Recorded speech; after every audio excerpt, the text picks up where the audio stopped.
पवन पुत्र हनुमान के कई सारे नाम हैं और उन सभी नामों के पीछे कई कारण भी हैं। पवन देव के वरदान से उनका जन्म हुआ, इसलिए उन्हें पवन पुत्र कहकर बुलाया जाता है। उन्हें अपनी मां के नाम से जोड़कर अंजनी पुत्र कहा जाता है। परंतु श्री राम का परम भक्त होने के कारण उन्हें जो नाम मिला उससे सारी दुनिया उन्हें सबसे ज्यादा जानती है। हनुमान जी का राम भक्त हनुमान नाम केवल उनका श्री राम के प्रति स्नेह एवं आदर होने से ही नहीं पड़ा, बल्कि पल पल उन्होंने इस नाम के महत्व को दुनिया के सामने कायम किया है। ऐसी विभिन्न पौराणिक कथाएं हैं जिसमें हनुमान जी द्वारा श्री राम की मदद करने का हर संभव प्रयास किया गया, लेकिन एक पौराणिक कथा से आज भी लोग अनजान हैं। ये कथा श्री राम एवं लंकापति रावण के युद्ध से जुड़ी है। हनुमान जी और उनकी वानर सेना समुद्र की मीलों की दूरी पार करके लंका पहुंची। वहां श्री राम की आज्ञानुसार युद्ध की नीति बनाए एवं कुशलतापूर्वक युद्ध में एक एक करके रावण सेना के महारथियों का संहार किया। लेकिन ये श्री राम तथा रावण के बीच हुए युद्ध की ही बात है जब हनुमान जी द्वारा अपनी राम भक्ति की सबसे बड़ी परीक्षा दी गई। पौराणिक कथानुसार श्री राम रावण युद्ध के मध्य एक समय ऐसा आया जब रावण को अपनी सहायता के लिए अपने भाई अहिरावण का स्मरण करना पड़ा। अहिरावण बेहद शक्तिशाली एवं तंत्र मंत्र का प्रकांड पंडित था, जो मां भवानी का अनन्य भक्त भी था। अपने भाई रावण के संकट को दूर करने का उसने एक सहज उपाय निकाल लिया।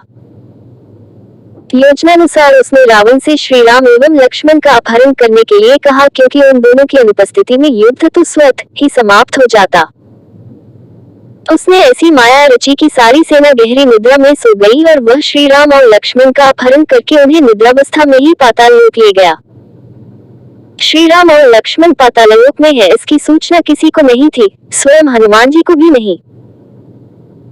लेकिन जब धीरे धीरे करके सारी सेना जागी तो रावण के ही अनुज भाई विभीषण ने ये रहस्य खोला कि श्री राम एवं उनके अनुज का अपहरण कर रावण उन्हें पाताल लोक ले गया है। इस बात का पता चलते ही सब चिंता में पड़ गए और चिंतातुर दृष्टि से संकट मोचन हनुमान जी की ओर देखने लगे। बस फिर क्या था, हनुमान जी निकल पड़े श्री राम एवं लक्ष्मण को पाताल लोक से रावण की कैद से छुड़ाने। किंतु उनकी यह यात्रा भी उतनी सरल न थी जितनी उन्हें लगी थी। जैसे ही वे पाताल लोक पहुंचे तो उन्होंने द्वार रक्षक के रूप में मकरध्वज को पाया। उन्होंने उसे चुनौती दी कि वह द्वार से हट जाए, वरना उसे मृत्यु का सामना करना पड़ सकता है, लेकिन मकरध्वज नहीं हटा। फलस्वरूप दोनों में भीषण युद्ध हुआ, जिसमें हनुमान जी ने मकरध्वज को हरा दिया और उसे हराकर वह पातालपुरी के महल में जा पहुंचे।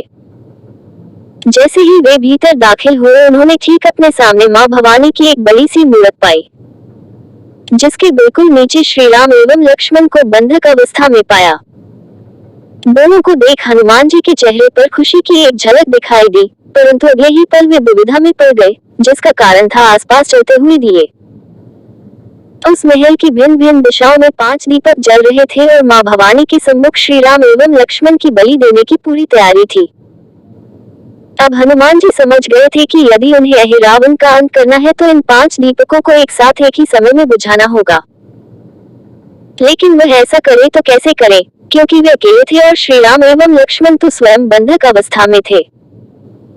लेकिन तभी उन्हें अपने पंचमुखी अवतार का ज्ञान हुआ और उसी पल उन्होंने अपना पंचमुखी हनुमान का रूप धारण किया।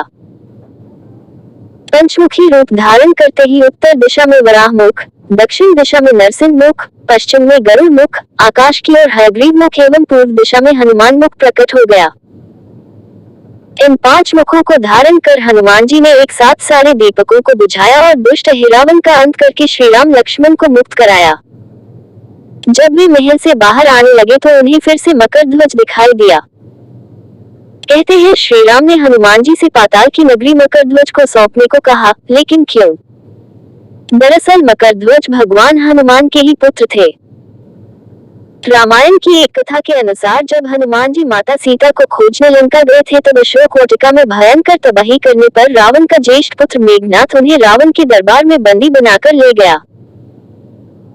वहां हनुमान जी को कष्ट देने के लिए रावण ने अपने सैनिकों से उस बड़े वानर की पूंछ में आग लगाने को कहा, लेकिन रावण कहाँ जानता था कि इस अग्नि का हनुमान जी पर कोई असर नहीं होने वाला, बल्कि उस अग्नि का उपयोग हनुमान जी ने रावण की सुंदर सोने की लंका को जलाने के लिए किया। वे एक के बाद एक करके पूरी लंका में कूदते रहे और सारी लंका को आग की लपटों में बदल कर रख दिया। लेकिन कुछ समय के पश्चात तीव्र गर्मी से व्याकुल तथा पूंछ की आग को शांत करने हेतु हनुमान जी समुद्र में कूद पड़े। तभी उनके पसीने की एक बूंद जल में गिरी जिसे एक मछली ने पी लिया। पौराणिक कथन के अनुसार हनुमान जी के स्वेद की उस एक बूंद से वह मछली